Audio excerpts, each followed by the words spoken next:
have nightmares where I'm trapped in a shower. The drain is plugged, and the water won't stop pouring down on me. Water rises to my ankles, to my waist, and then over my head. The shower curtains turn to glass, and my screams turn to gargles. A dark figure presses its face against the glass on the other side, and it watches me. I plead, but it won't let me out. I swallow water and flail helplessly in my glass coffin. I wake up gagging. I know where the nightmare came from. I never have to dig deep. The incident is never far from my subconscious. Finding it is easy. Getting over it is not. It was the summer of my 12th birthday when the Hudsons moved in across the street. 3 people, one of them a really old woman. She was tiny, frail, skeletal almost. Thin white hair, faded blue flowery dress. Her head hung from her neck and it wobbled as the man pushed her up a makeshift wheelchair ramp into the house. At the time, I couldn't figure out if she was alive or dead. A few minutes later, she appeared in an upstairs window, sitting in her wheelchair. She was directly facing my bedroom, and I cautiously peered out from behind my curtains. Her head was upright now, and she stared at me. Just stared, without moving her head an inch. I closed my drapes. For days, she sat at the window. She watched the cars putter down our suburban road and gazed at the neighborhood kids scurrying through their yards. I never saw anyone else in the room. Never saw her move from that wheelchair. At night, I'd nervously peek through the crack in my drapes. Her silhouette was still in that window, lights off, staring out into the darkness of my bedroom. I couldn't tell, but I knew she was watching me. The stories about her cropped up pretty quick amongst my friends in the neighborhood. That she was a witch. That she was just a doll. That she was actually dead. But I knew she wasn't dead. Sure, I never saw her eyes move from that window, not once, and I never saw her head turn. But I felt her eyes move as they studied me. I could feel her watching me, all alone in my bedroom, in the middle of the night with my drapes firmly shut. I'd wake up and shudder. Her eyes were on me. I just knew it. I began sleeping on the floor. The lower I was, the better. Maybe she couldn't see me if I was on the floor. I told my parents that the old woman across the street was creeping me out.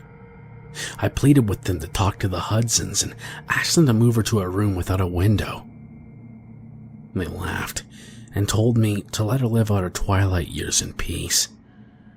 She was just watching the street, they said, and that probably made her feel happy and feel younger. Are you just going to stick me in a windowless room when I'm an old lady? My mom laughed.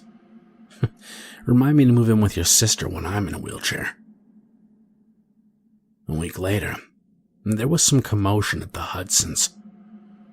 I watched from my bedroom window as the man ran out of the house and opened up the double doors of his van. He jogged inside, and he reappeared minutes later pushing the old woman in a wheelchair down the ramp. She looked frailer than before.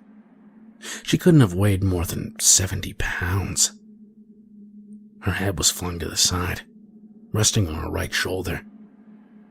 Her body jostled in the wheelchair. But her eyes never left me. watched me the whole time. The man picked her up and placed her in the car. He folded the wheelchair and stuffed it in the trunk. He quickly hopped into the driver's seat. The younger woman pounced into the passenger seat, and the man put his foot to the pedal. The old woman's limp head still faced me.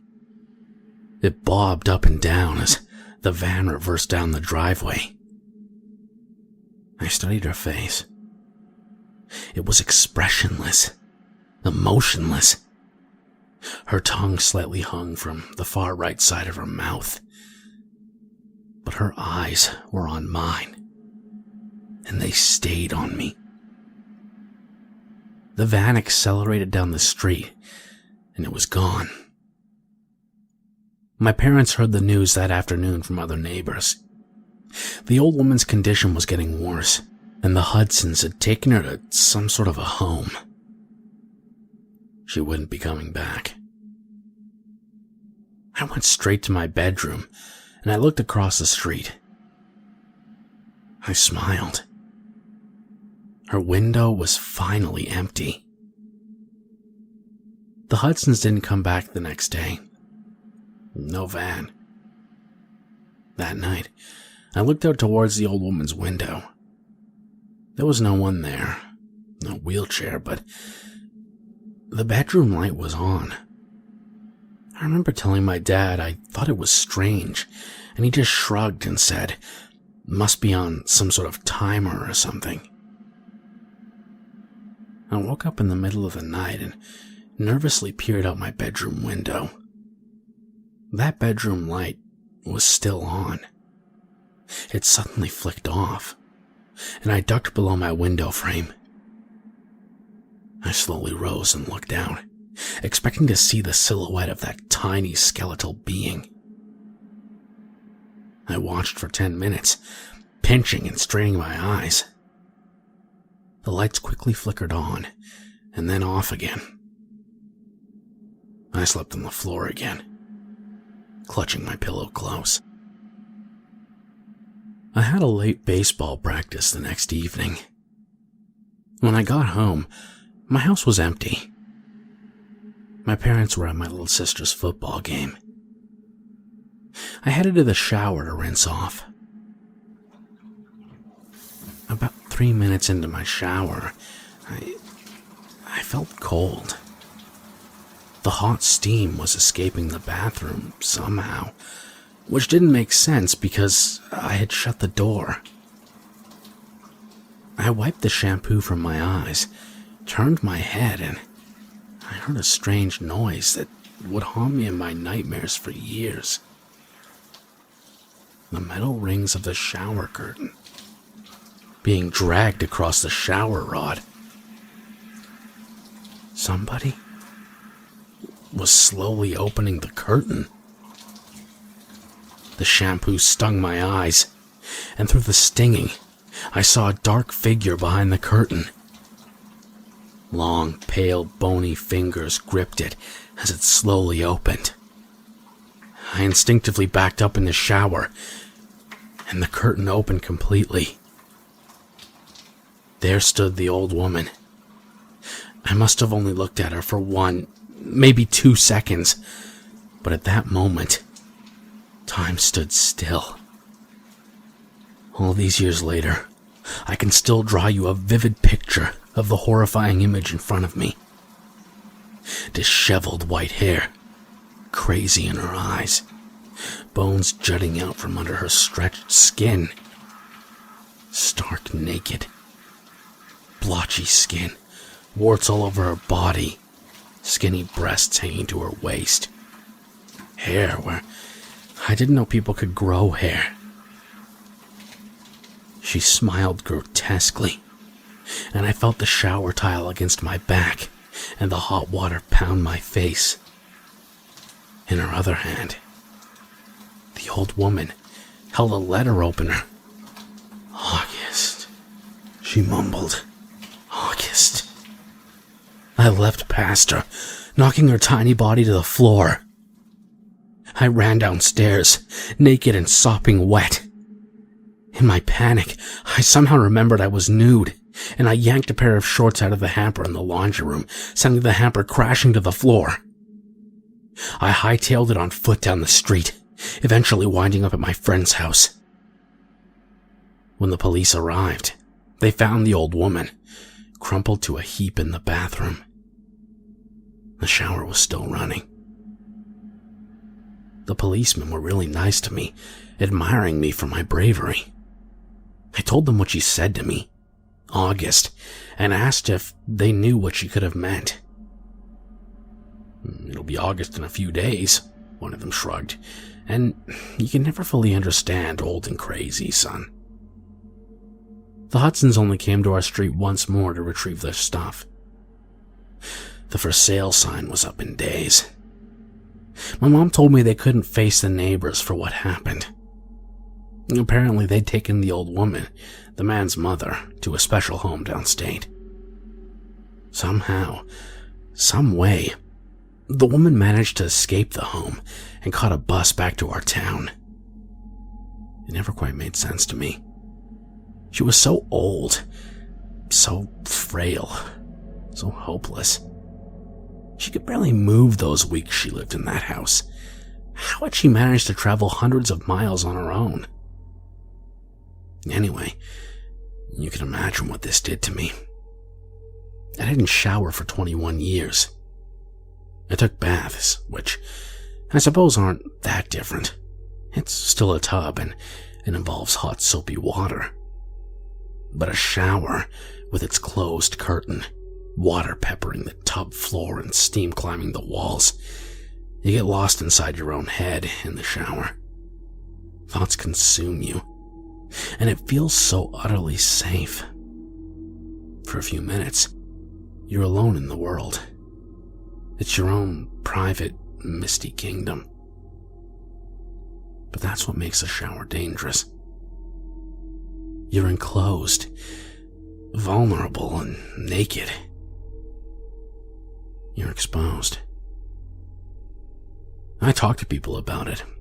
My parents, a shrink, but mainly I tried to push the incident deep down into places where I couldn't find it. I didn't talk about it with anyone since I was a kid. Life carried on. Besides the baths, it was pretty normal. A few months ago, something inside me clicked. I felt the urge to re-examine the incident. It was almost like a voice in my head was telling me to do it. My head wanted closure. I spent hours online one night trying to track down any information on the Hudsons and the old woman. I finally found what I was looking for. An obituary for the old woman. She had died 4 years ago. Somehow, that walking skeleton hadn't checked out for another 15 years. The obituary was a black and white picture from when she was a young woman. It was a photo of her and her deceased husband on their wedding day. His name was August. And he looked exactly like me. I closed the browser and stared at my computer desktop for 10 minutes. It finally made sense to me. Why she called me August. Why she was obsessed with watching me. Maybe she used to write letters to her husband, and that's why she was clutching that letter opener that night. For a small moment, I felt a little better. Things always feel better when they make more sense. "Honey, is everything okay?" It was my wife. "I think so," I said. I took the first shower I'd taken in years that night. I didn't even jump when the curtain rungs dragged across the floor and my wife entered. But as she embraced me under the hot water, one question wouldn't leave my head. How come the young woman in that wedding photo looks exactly like my wife?